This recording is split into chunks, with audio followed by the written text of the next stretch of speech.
otu onye afọma nakwa onye na-enyere ndị mmadụ aka Chief Emeka Agba emerego mmemme ili ji ọfụ nke afọ 2022 n'ụdị pụrụ iche.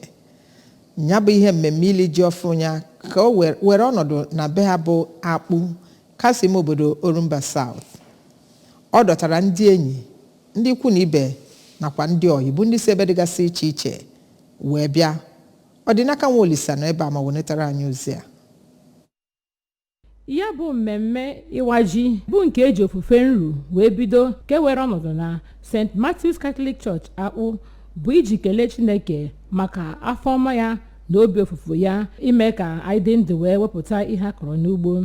Mgbe ọ na-akọwapụta ili ji n'ala Igbo dịka omenala nke dịgidere ọkpụtọrọ ọkpụ nke a mapụtara iji wee kelee Chineke maka afọ ofufu ya, pụtakwa ikpere Chineke maka ọdịnihu, ka onye parish priest nke ụlọ ụka ahụ bụ Reverend Fada Obioma Okeke gara n'iru wee kọwaa Chief Agba dịka onye Chineke ji wee gọzie ya bụ obodo. Mgbe ọ na-awa ọjị iji wee kelee Chukwu Abịama maka afọ ọma ya, ka Chief Agba kwupụtara ihe bụ erim ji n'ala Igbo ma kwupụtakwa na ịwa ji bụ otu ihe dị mkpa iji wee kụziere ndị na-eto eto ihe gbasara ichekwa omenala ndị Igbo. Ọ gara n'iru wee kpọọ gọọmenti okwu ka ha na-akwado ndị ọrụ ugbo iji wee mee ka nri dị nyafụnyafụ. Chief Agba gakwara n'iru wee kwupụta njikere ọ dị ịhụ na o mere ka ọnụ ọchị waa ndị mmadụ nakwa ịkwalite ndị nwanatụ n'ọnụ site na foundation ya. Na nrụtụ aka nke ya ka nne ya bụ Oriakụ Agatha Agba gara n'iru wee kelee Chukwu Abịama maka ime ka ọ dị ndụ wee soro keta oke n'erim ji nke afọ a.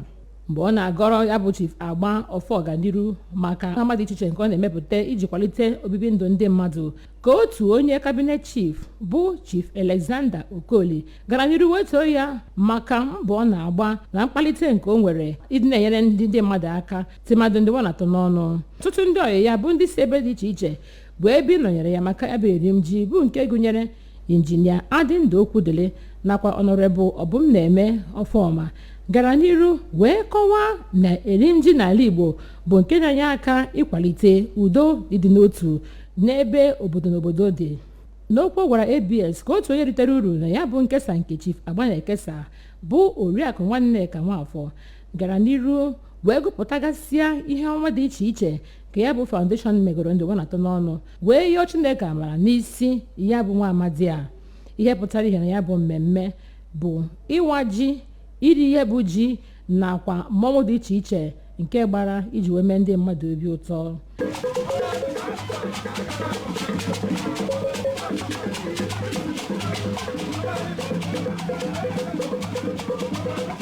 Site n'Akpụ, Ọdịnaka Nwolisa, akọwa ABS.